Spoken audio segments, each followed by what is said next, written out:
ذو العرش المجيد Saldo nol kan?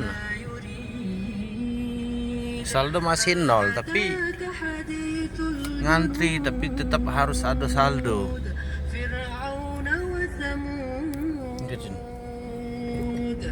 فللذين كفروا في تكذيب والله من 66 kan saldo gitu. Ada bayar, enggak berarti kan masih. Berarti tol ini masih gratis berarti ini.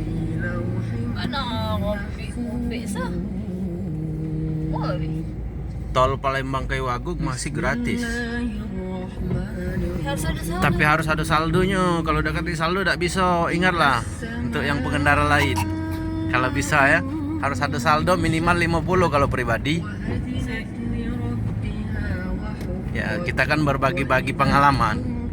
Jangan sampai kamu nanti terpinggir-pinggir jalan menunggu. Ya, seperti kami yang tadi. Oke guys, saya matikan dulu ya, karena mau fokus.